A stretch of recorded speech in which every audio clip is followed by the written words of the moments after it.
Podcast Answer Man, episode number 235. Hi, this is Leo Laporte of This Week in Tech, and you're listening, you're smart, to Cliff Ravenscraft. He is the Podcast Answer Man. Entertaining, educational, and encouraging content that makes a difference. This is GSPN.TV. Join the community.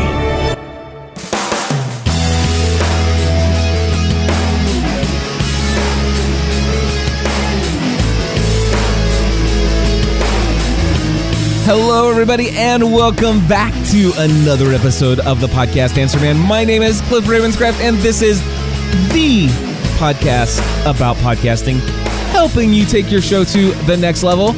It doesn't matter if you're a brand new podcaster, if you've been podcasting for many years, or if you haven't even recorded that first episode. Why haven't you gone to learnhowtopodcast.com yet?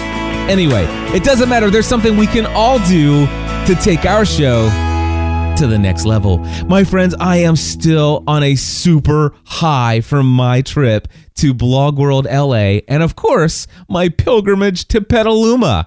Wow! The trip and journey was far more than I could have ever expected, imagined, dreamed, or hoped for. Wow is all I gotta say. If you have not listened to episode 234, go back and listen to it. It was awesome. I just want to say a great word of thanks to my friend Anna Sophia Reinhardt for joining me for episode 234 and to helping me recall and break down everything that happened during the West Coast event of a lifetime. It was totally awesome. So here I am today with another episode of Podcast Answer Man. This one, my talk from BlogWorld LA. You heard me. I was so excited. I really felt that I really pulled it off. I pulled off an excellent session at BlogWorld, and I got two things to tell you about it. Number one, the video from my talk is going to be available in the show notes for this episode. So I am releasing to you right here, right now, the audio of my talk.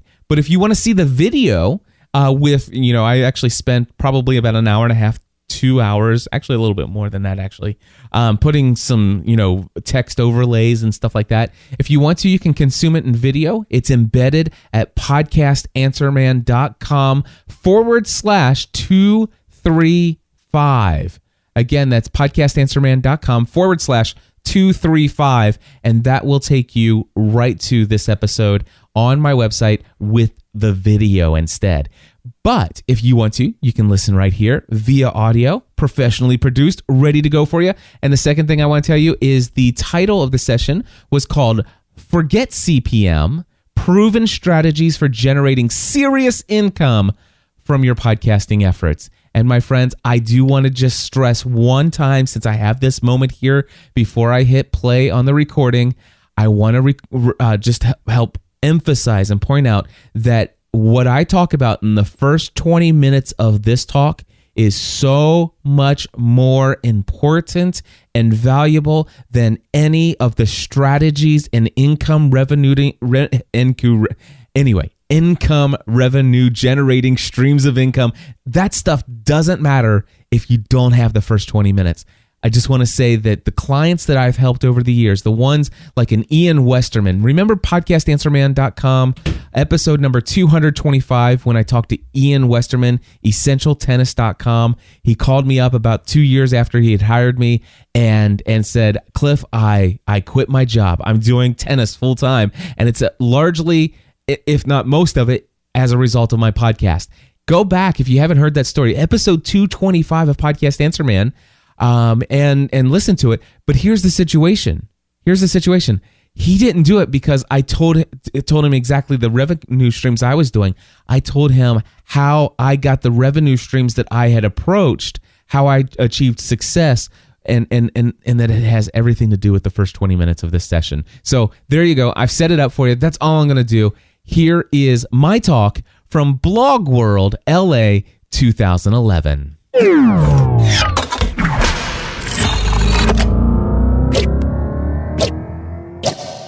All right, so welcome to the session today. It is titled Forget CPM, Proven Strategies for Generating Serious Income from Your Podcasting Efforts. By the way, my name is Cliff Ravenscraft. I am a full-time podcast producer, consultant, and coach. I've literally helped hundreds of people launch successful podcasts. I personally have about 20 or so podcasts that I have produced myself. I actively produce 12 of them currently, producing somewhere between 7 to 15 podcast episodes a week. I absolutely love podcasting. All right, but today we're going to talk about this question that everybody asks me.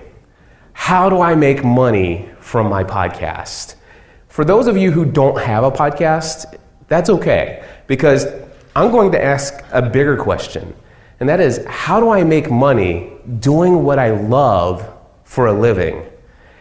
And I want to tell you that I've found great success in kickstarting that by using the medium of podcasting, as well as blogging and some YouTube channel and Twitter, Facebook, LinkedIn, and maybe even Google+, who knows.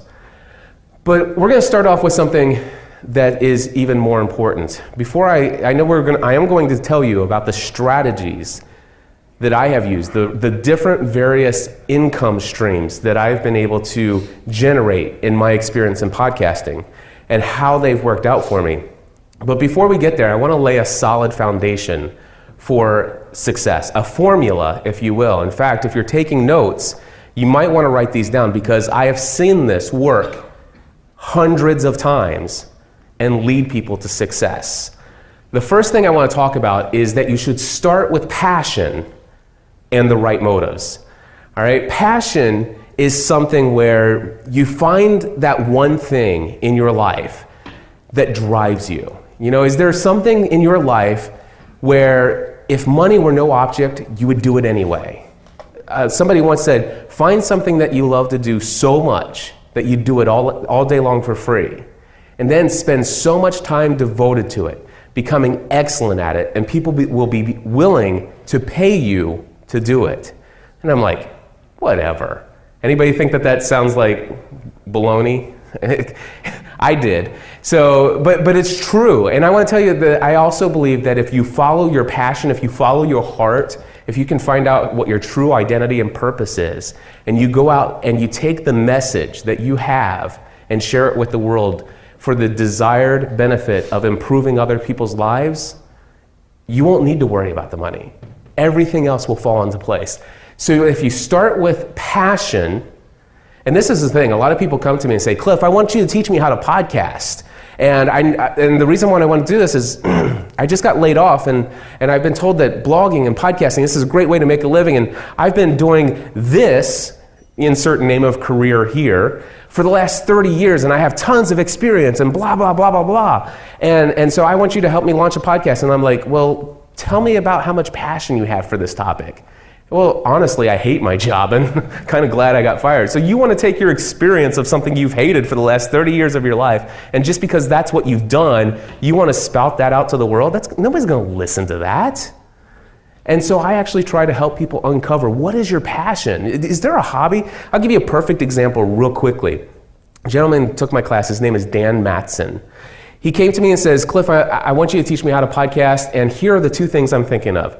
I want to help small businesses. I want to coach them in how to launch a successful small business, or I want to help people in personal finances, because I'm good at helping people that, and people always come to me.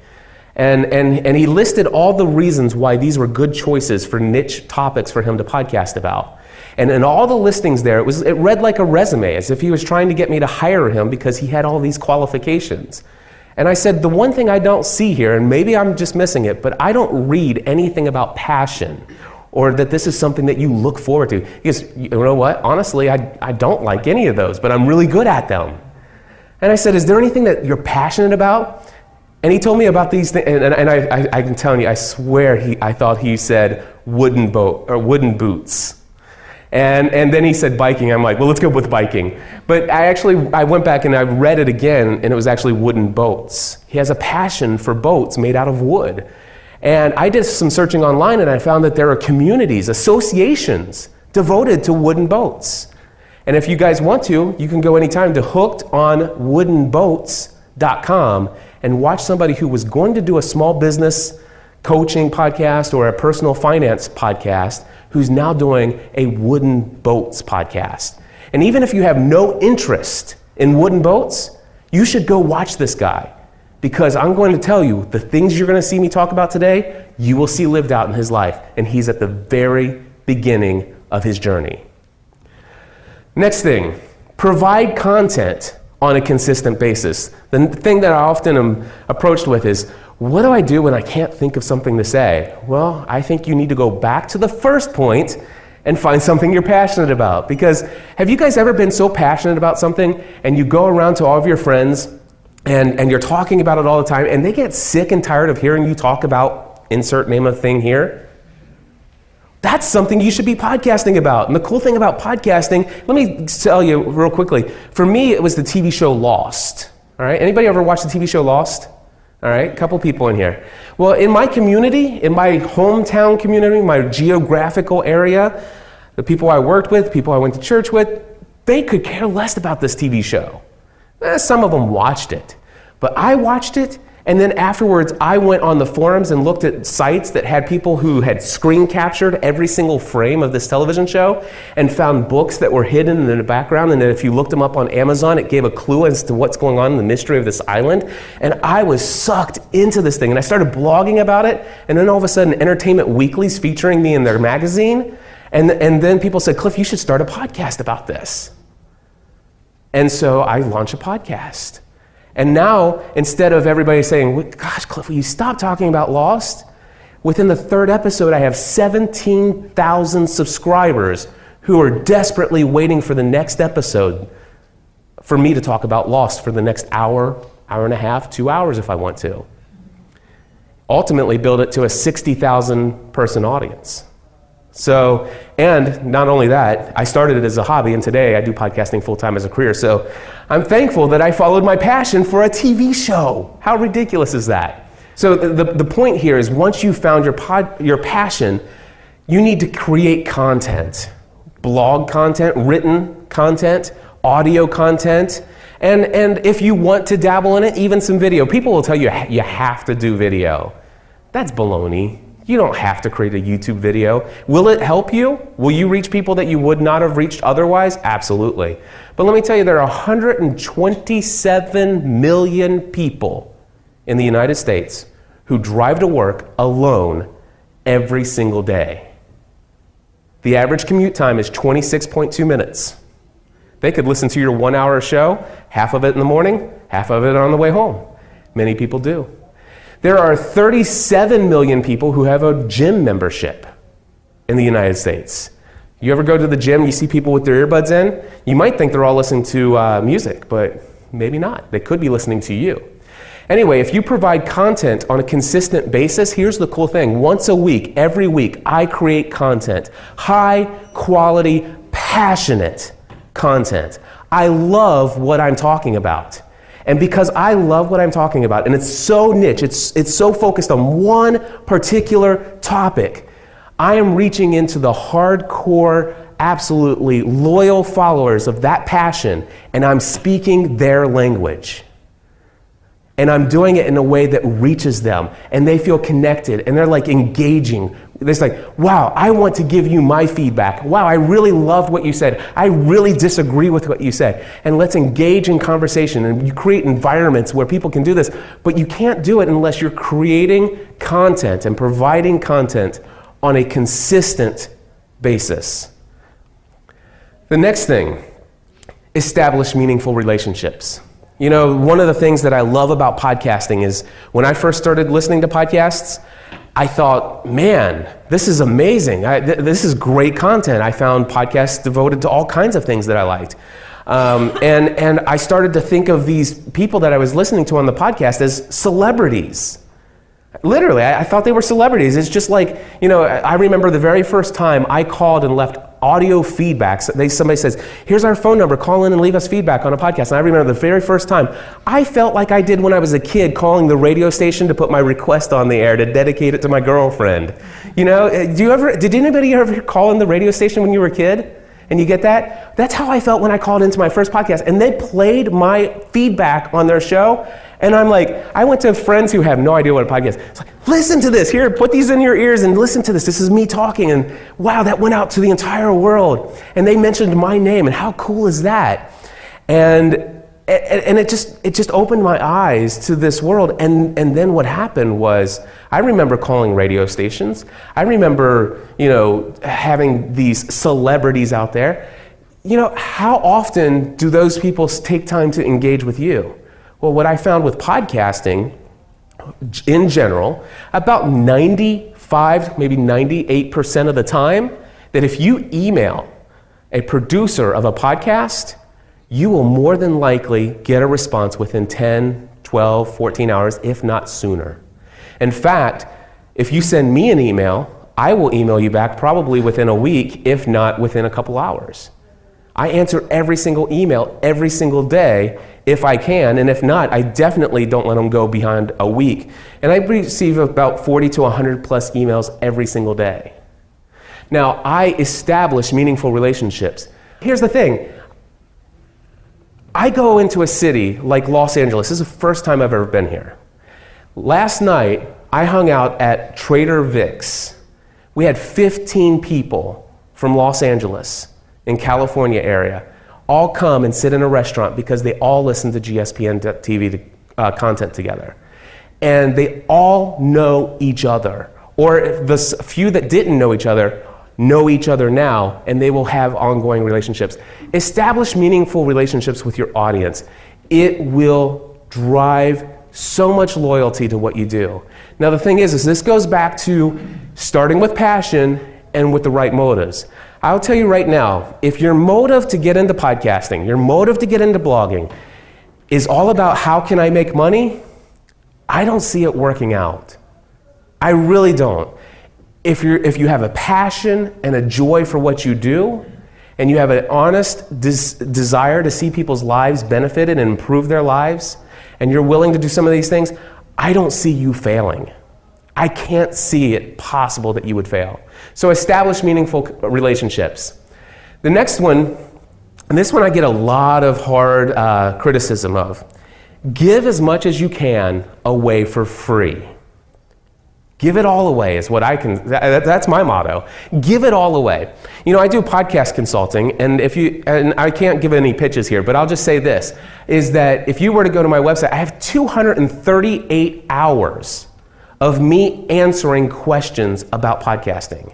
Now, I do consulting, and it's $300 an hour for consulting, and I will tell you right now, this year, I've had lots of clients, and so far, not one single time have I had a client that's paid me $300 an hour where I gave them any answers that weren't available for free in my podcast. All of it was for free. But the thing is why do you give so much content away for free? Well, aren't there going to be some people who will listen to every single episode and never need to hire you? Yes. And I think that that's great. Because you know what? Those people are probably going to start podcasting. And guess what happens when those people start podcasting? They usually build audiences. And what happens when they build audiences and they have a podcast? Some of those people say, wow, I really love your podcast. I think I might want to do one of those. How did you learn how to do all this stuff?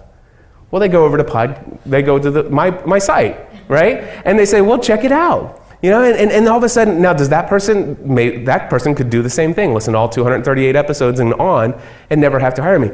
But more times than not, people say, you know what? I don't have 238 hours.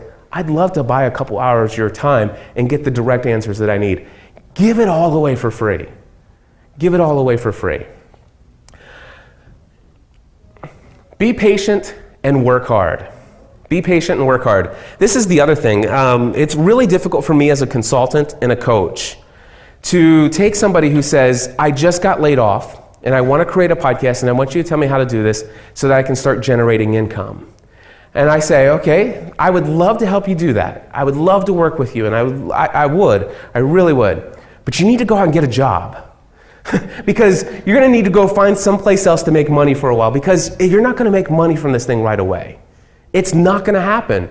In fact, my desire for most all of my clients is that you try not to make any money for 6 months at least. And if you can wait for 12 to 18 months before you even expect a single penny out of it, then you're even better off. And the question is of course, well, I can't do that. Well, then I sometimes question is, do you have that original passion and desire? What is your purpose for podcasting? And if your purpose for podcasting is to create income for yourself, that's not going to draw in a lot of people. You know, unless you already have a loyal following, it usually doesn't work that way. Be patient and work hard. I'm going to read to you a quote. This is coming from the book Rework by Jason Fried. You will not be a big hit right away. You will not get rich quick. You are not so special that everyone else will instantly pay attention to you. No one cares about you. At least not yet. Get used to it. You know those overnight success stories that you've heard about? It's not the whole story. Dig deeper and you'll usually find people who have busted their butts for years to get into a position where things could take off.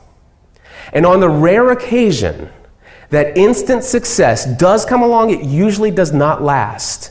There's no foundation there to support it. Trade the dream of overnight success for slow, measured growth. It's hard, but you have to be patient. You have to grind it out. You have to do it for a long time before the right people notice. My friends, I want to tell you right now, I make more money right now than I've ever made in my life. I'm not kidding you.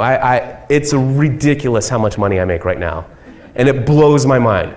Now, it's crazy. But let me tell you something. In December of 2007, I left my career in insurance. In January, all the way through the next year, 2008, I only brought in income from my podcasting career. I left it all behind. I don't recommend you do that. My total income in 2008, by the way, I'm a father, I'm a husband, and a father of 3 in a single income family. In 2008, personal income, $11,000. All right? $11,000. That's how much money I made from podcasting. The year, not in a month, the year. How did I live? Well, in January, I lived off of my income from my insurance career in December. In February, I lived off my Christmas bonus the year before. In March, April, and May, I lived off of my tax refund from the year before. And for a couple more months, I had a little bit of money, and before the stock market crashed, I did take $14,000 out of my pension account, paid $4,000 in taxes and penalties, because I am completely debt-free, minus my mortgage, and I refused to take out a business loan.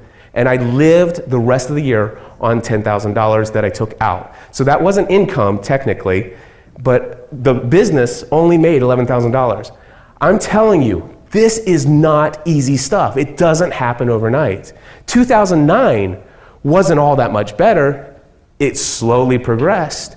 But I was working and working and working, and I loved everything I was doing. I had my wife on board. She loved what we were doing. We both felt called to this together, and our family went through some of the most hardest, the most difficult financial times of our lives, but we made it through together, and we became stronger as a part of it. Now, I'm not going to lie. There were times when it was a stress as well, but overall, we knew what we were getting into. My wife told me, you need to quit your career in insurance because I want my husband back, and I know that you come alive when you podcast. And you hate living when you work in insurance. And I want you to love life. And she says, if we have to sell our house, we'll sell our house. If I have to go get a job, I'll go get a job. You need to do this. That's sometimes the sacrifice it takes. But I'm going to tell you that you don't have to do all of that. Just be smart and go out and just have a real job, bring in some money, and slowly build this passion. Slowly build this passion. It's not going to happen overnight, though. Try new things with a willingness to fail. I want to tell you that there's nothing like having a whiteboard in your office and just dreaming all the different ways you could potentially make money. Even if it seems so difficult, it seems so impossible that nobody would ever even dream paying you to do that thing, write it down anyway.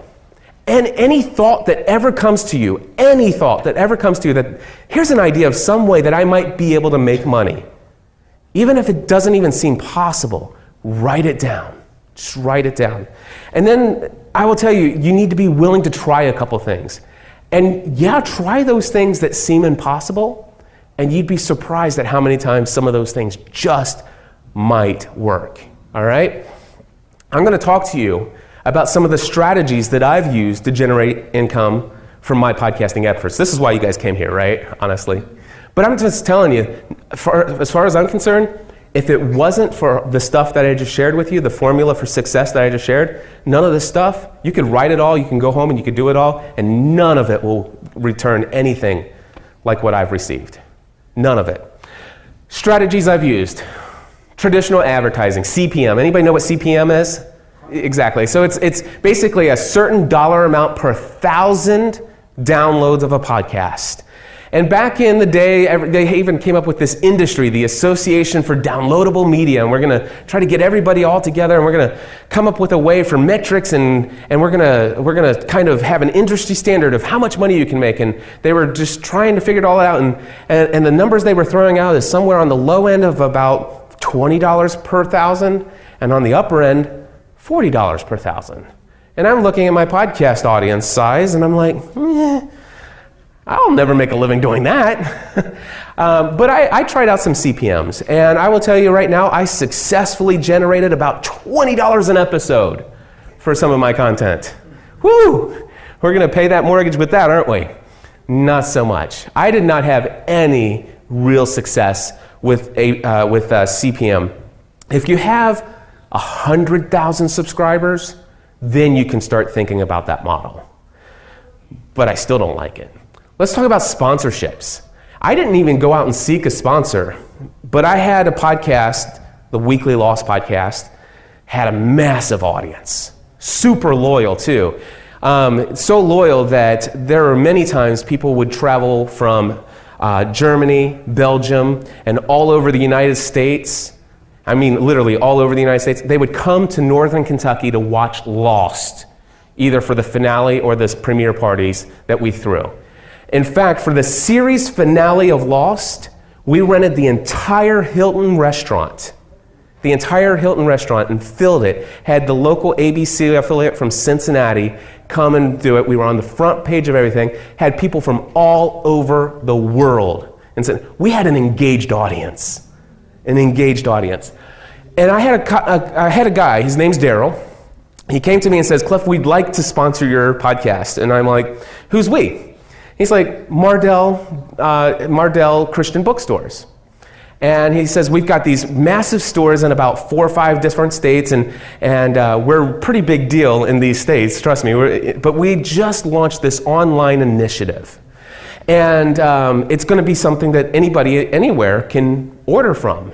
And we think that your show would be a great way to get the word out. And I said, Daryl, my Lost audience, about 65% of them are Christian. I know this because I poll my audience. I'm not willing to tick off the other percentage of those people. I just don't think it's a good fit. I don't think it's an overwhelming majority of people who would be interested in you being a sponsor of the Lost podcast and us taking a break for a minute to talk about our favorite Christian product that you can go buy on Mardell's site. I said, but let me tell you about this other podcast that Stephanie and I were thinking about doing. It's called Family from the Heart. We've recorded 1 episode of this podcast, and that's all we've ever recorded because it was just an idea of what we're going to do if we ever have the time or resources to do it. So why don't you go listen to that and tell me if you'd be interested in sponsoring it. He listened to the podcast. It's just myself and my wife getting behind a microphone talking about our lives as a husband and wife with 3 kids. Nothing more than that. Nothing more. It's just a husband and wife sharing their lives in a very authentic way. And he says, we'll sponsor it. The only debt my wife and I have is our mortgage. For the last 4 years, 1 podcast with my wife and I talking about our lives has paid our mortgage. The only debt that we have. Now let me tell you something. That podcast today, by the way, when that podcast first started, guess how many subscribers it had? 0 subscribers. But he knew that we had an engaged audience. You know how he knew that? Because Daryl was a member of the GSPN.TV community. He knew, because of my relationship with him, the relationship I had with other people. This is the Mardell website, mardell.com/GSPN. If you go there, check it out. We actually have a page who are Cliff and Stephanie. They promote our brand. They have up there, it's like use promo code GSPN in the shopping cart to get 10% off. That's how they track the number of sales. And I want you to look at the number of sales. Does that not blow you away?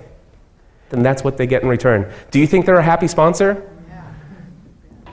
What is that? 200 CPM. Industry standard, 20 to 40? Not for me. Virtual Assistant Podcast. I want to tell you another story.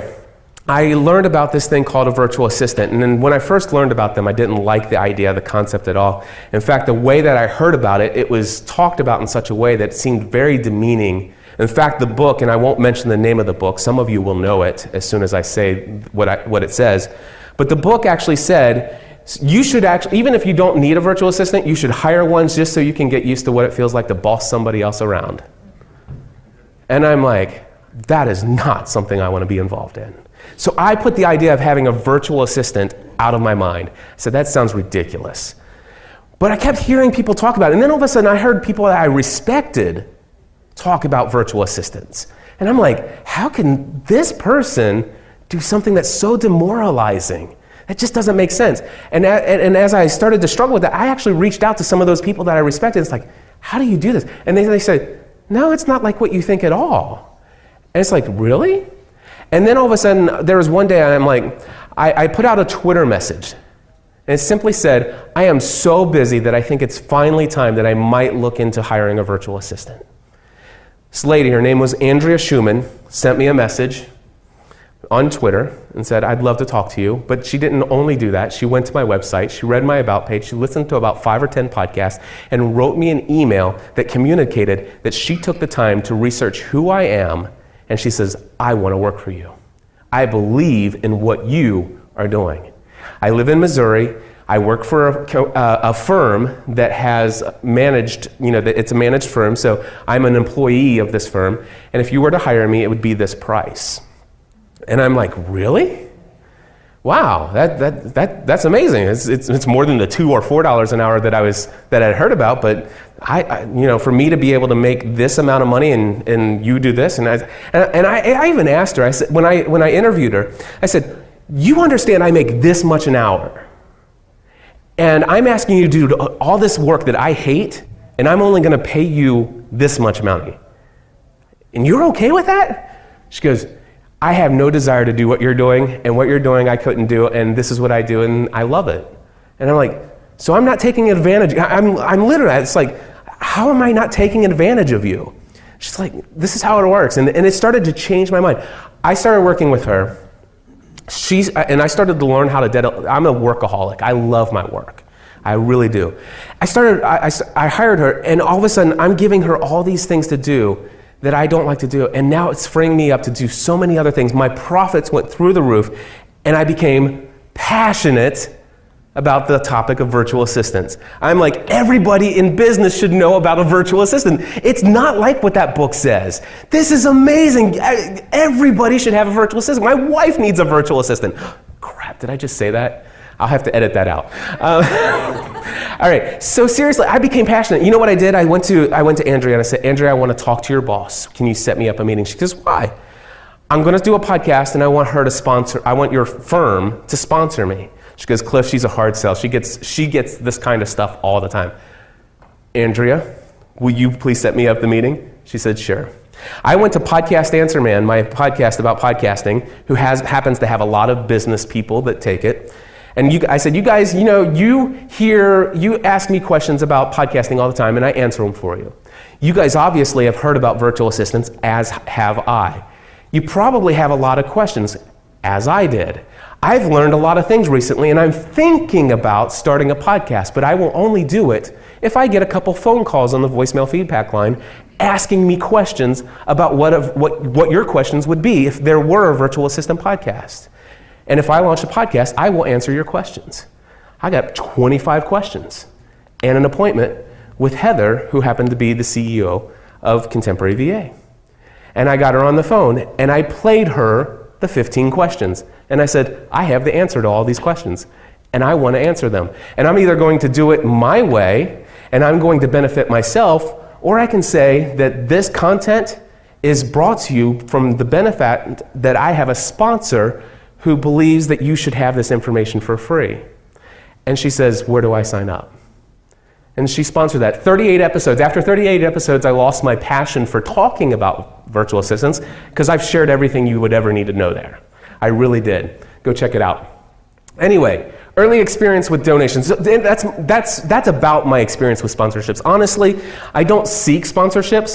And by the way, when I started the podcast, I didn't even own a domain for the podcast yet, let alone any subscribers. All I had was a couple questions, and I went to her and said, I have a passion. And she could hear the passion. Can you guys hear my passion? Early experience with donations. I don't like donations. I love contributions. Same thing, different word. But the thing is my mind, when I started out, I was like, people started saying, your audio sounds really bad. I'd love to send you some money so you can go out and buy better equipment. I'm not kidding you. They did. They said, how much would a couple of new microphones for you be? And I would tell them, they said, I'm writing you a check. It's in the mail. And I'm like, what? And all of a sudden, it's like, and again, believe me, it was just a hobby. This was not my career at the time. And so I'm like, I wonder if we put it up there, if other people would give donations. Guess what? We put up donation button, no donations. It didn't happen. In fact, I'm going to encourage you that if you have content, if you're going to create content, and if you have just done so and you have a donation button, you may want to take the button down. Because remember I said 6 months, 12 months, 18 months? Don't expect a thing from your audience other than engagement. All right? Don't go put a donation button on there. My experience is when I put it on there, it really upset my community.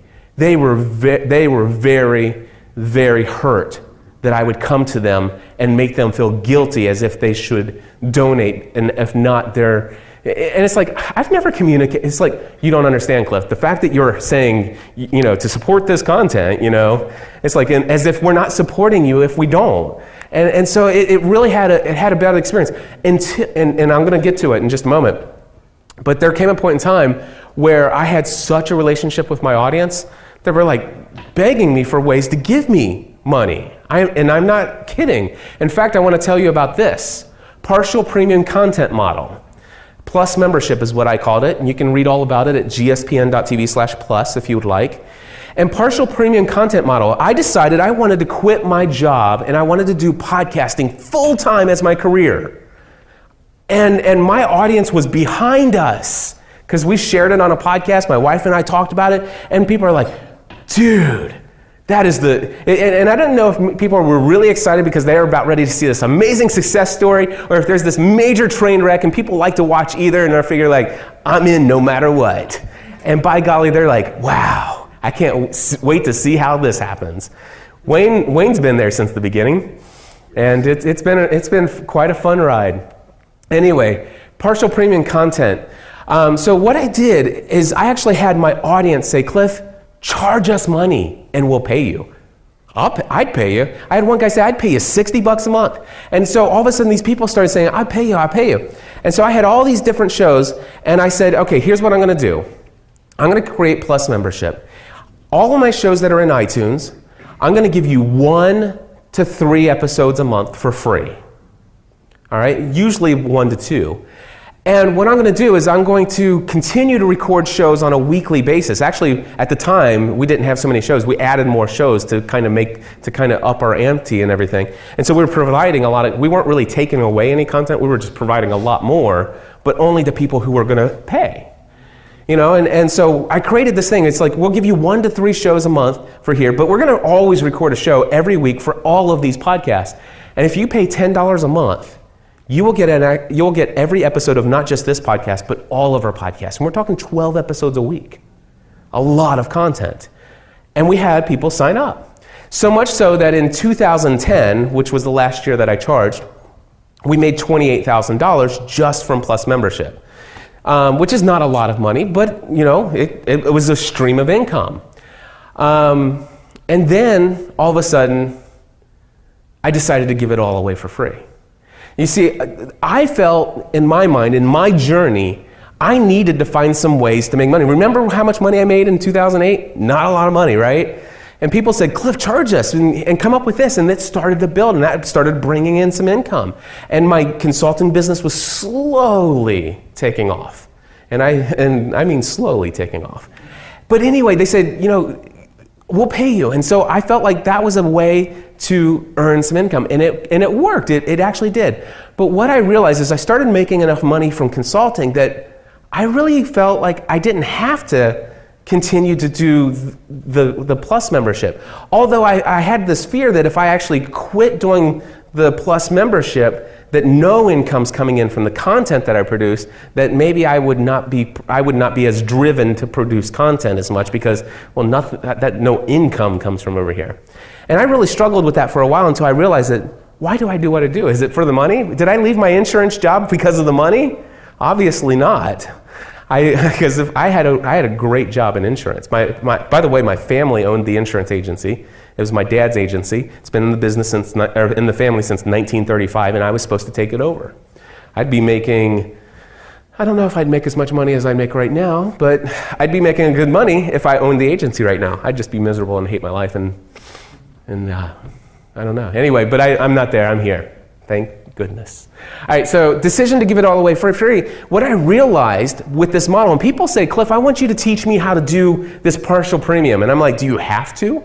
Is it required? Because if it's required, I can understand that. Because for me, it was dire circumstances, and it just seemed to fit in my journey. But I want to tell you right now, I hated my partial premium model. I hated it.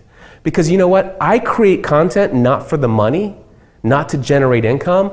I create it because I feel led to share my journey in all these different passions for the benefit of changing people's lives for the better. That's why I do what I do. And when I actually have somebody who finds me in iTunes and it says, the name of this podcast, free feed, and in the description it says you get 1 to 3 episodes a month for free, but if you pay, you get more. What happens? I lose subscribers. You know what? I should have 500,000 subscribers instead of just 60,000 right now. I believe because I did partial premium and I held back, I stagnated the growth of my audience because people were turned off by it.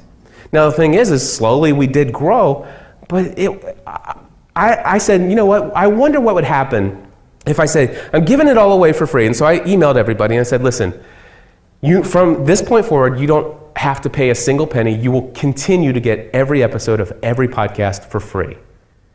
In fact, for all of you who were once paying on a monthly basis and had stopped for any reason at all, I want to let you know that you will forever have, everybody in the world gets everything for free.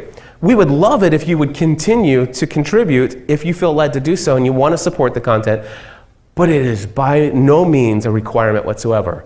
What happened? The first 3 months, we actually had about 30% of the people who were contributing drop off.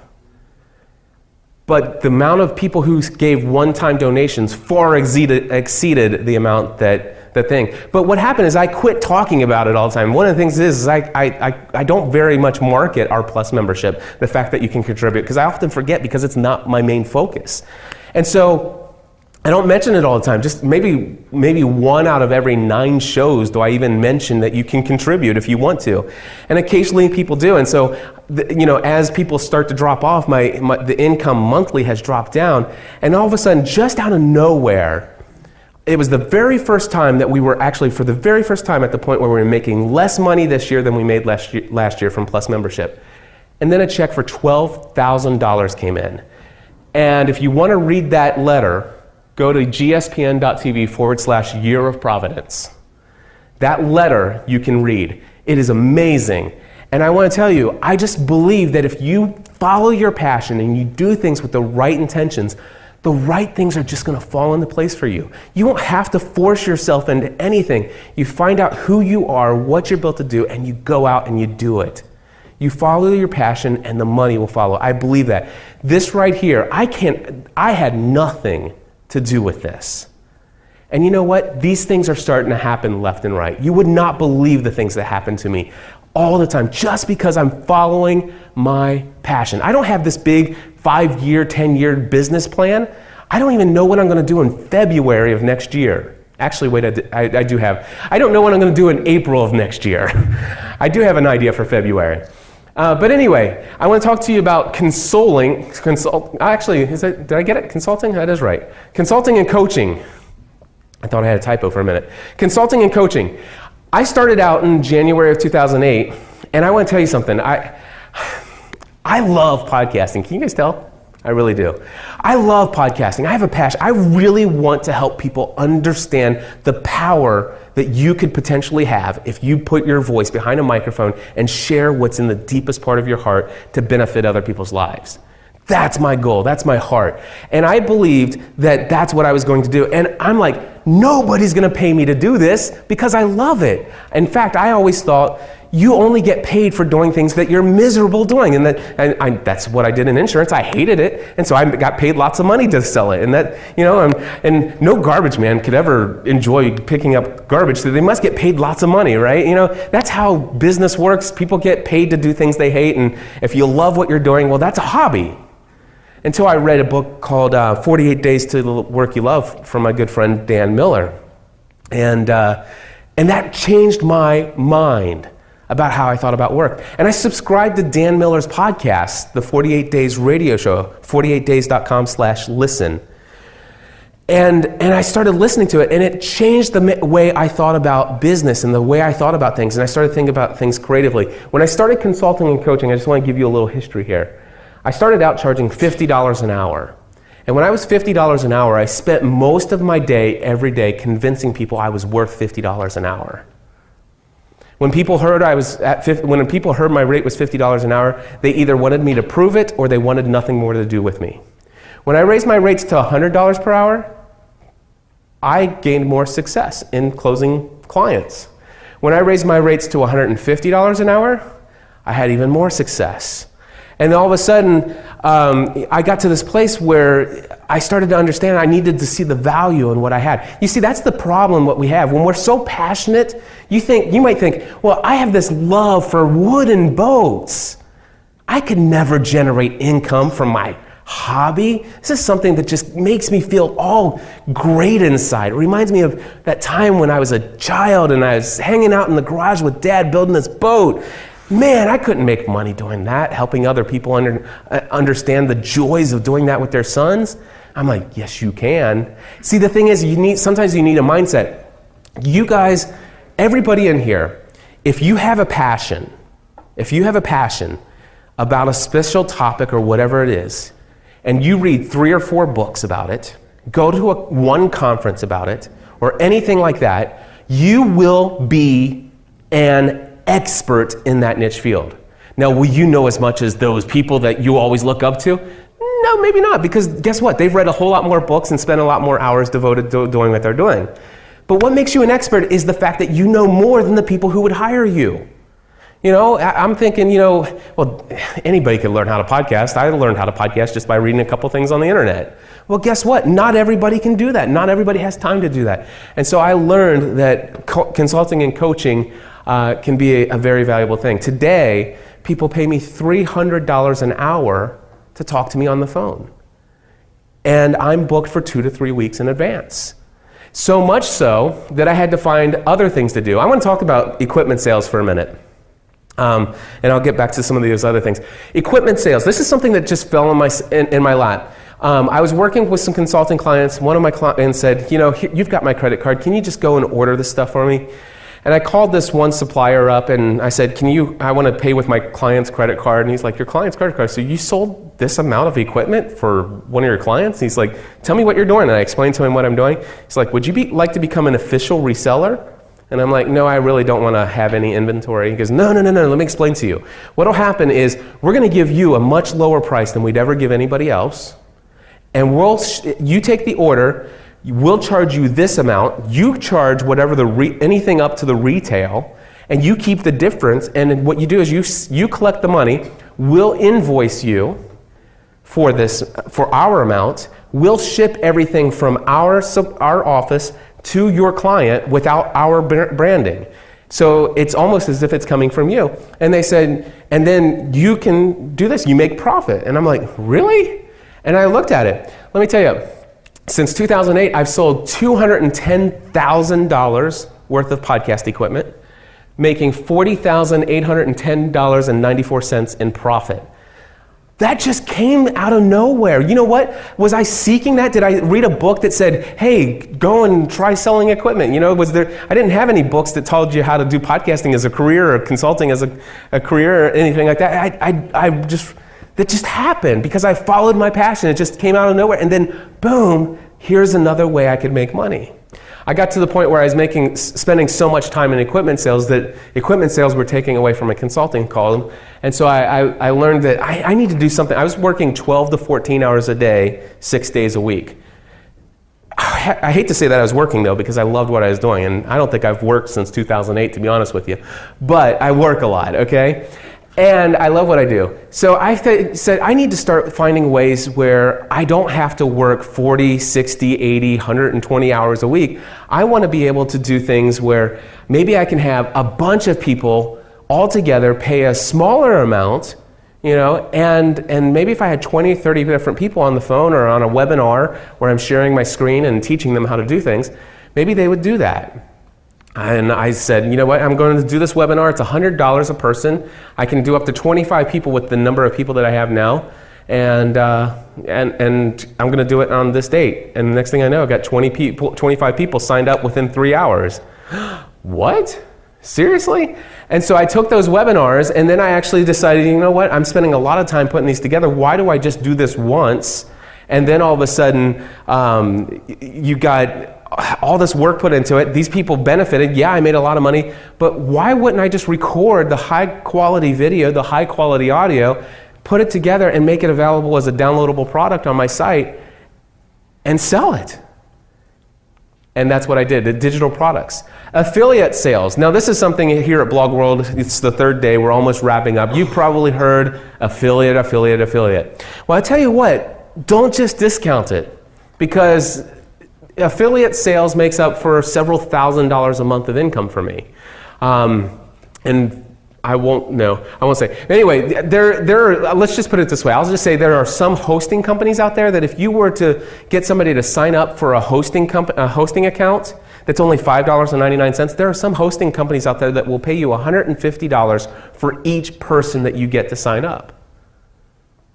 And all you have to do, and of course you have to watch out with affiliates. I believe that you should only be using affiliates that you know is going to offer the products and services that are reliable and that offer the great customer service and stuff like this. Because remember, this is your brand.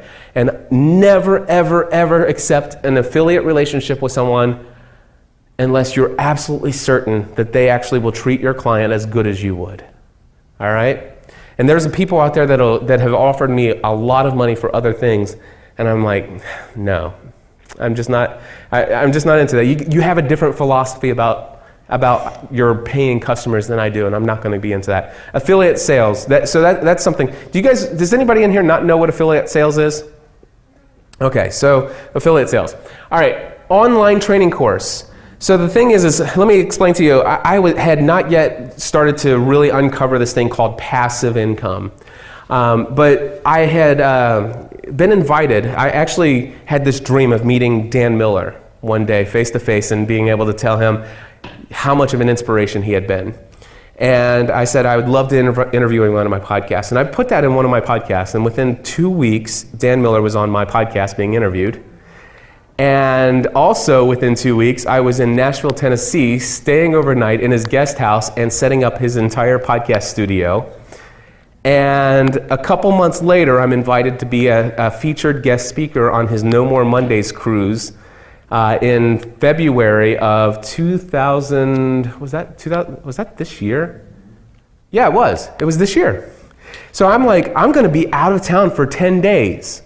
Guys, I work 6 days a week, and I work tons of hours. And when I don't work, guess what doesn't happen?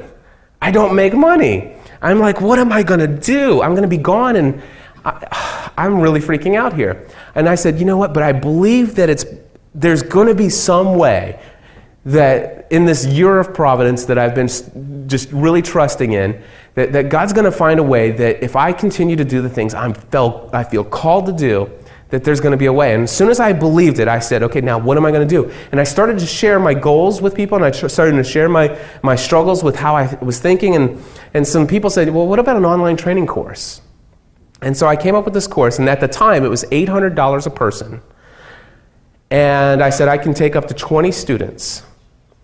And while I was on a cruise with my entire family of 5, I made $16,000, which was enough money for all of February and all of the next month. Online training courses.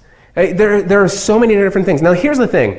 If you're taking notes today, I want you to take note of the formula that I gave you.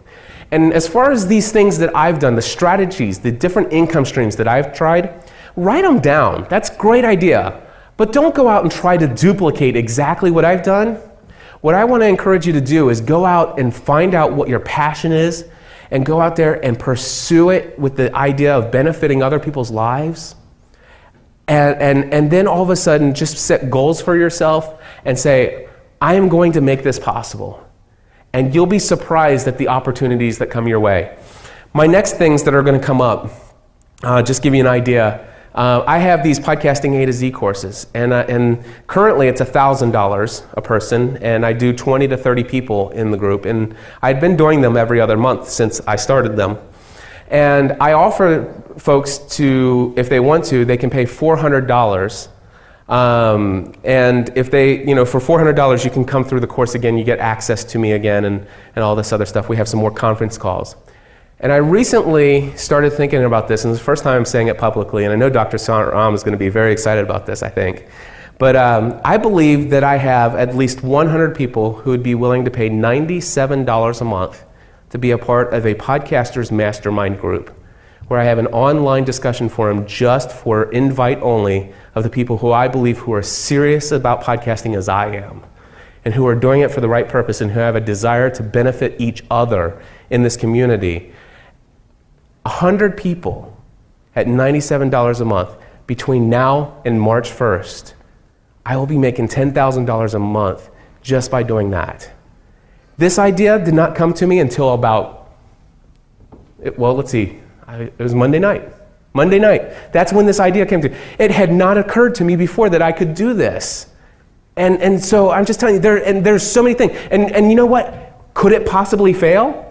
Absolutely. And if it fails, will I be distraught? No. Because I'm willing to try things and see if they work. And if they work, they work. And if they don't, they don't. You just try something else. Surround yourself with people who believe in you and your mission, and people who think outside of the box and think positively as well. I only have 2 minutes and 48 seconds left. I want to tell you another thing. I had the guy who sent me the check for $12,000. Great guy. His name's Stuart Crane. He makes lots of money, as you might possibly imagine. Tuesday night, I'm sitting in Columbus, Ohio, in his very nice office, and sitting there brainstorming with him. He's showing me around his office, and he's showing me his computer room, and he shows me just one stack of computers that's in his computer room, in this big air conditioner's room. He's like, see this thing here? $100,000. I didn't bat an eye when I thought about paying for it because of how valuable about what this piece of equipment does for my brand and my business. It's a key critical component. He says, Cliff, he took my podcasting A to Z course just because he wanted to see how I did the course. And he's the type of person who believes in what I'm doing. Obviously, when you read the letter, if you read the letter, you'll see that he believes in what I'm doing. He's not in this for anything for himself. He's just inspired. He says, you're where I was 20 years ago, and I see you on the path to where I am today. And I want to help you get there faster. And that's how I'm surrounded by people who believe in me because I'm following my heart and my passion. And it's not about the money. It's not about all the income strategies to make you lots of money. I just did that to get you in the door. Seriously, it's about the passion and it's about doing things. And he's like, you know what? I want to do podcasting, but I don't want you to teach me how to do it. I just want to cut you a check for $10,000, have you do whatever work you need to do before you get here, and come and spend a day, hook it all up, and just teach me or somebody in my business how to work all the stuff. And he says, you know what? There's at least 10,000 other small business owners who would pay you $10,000 to come out and do it as well. He goes, maybe you ought to think about that as well, adding it. So I'm actually thinking about the whole I'll come to you service, adding that to my products and services page. Could it potentially fail? Who knows? I don't care if it fails. But if it succeeds, will I be doing well? Will I be spending more time with my wife and kids, which I feel God is calling me to do? Absolutely I will. 30 seconds left. Workshop weekends, I'm thinking about, what if I have my own blog, PodCamp weekend? Come and spend this. How much did you guys spend here? Was this a valuable service to you guys? I think probably the passion you feel here might be somewhat inspirational. And I am not saying that because I'm all into myself.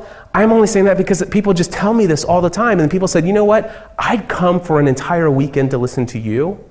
And so who knows, I might do workshop weekends. Do you see that the possibilities are endless? My advice to you, focus intently on your greatest passion. Introduce yourself to your audience. Be authentic and relatable.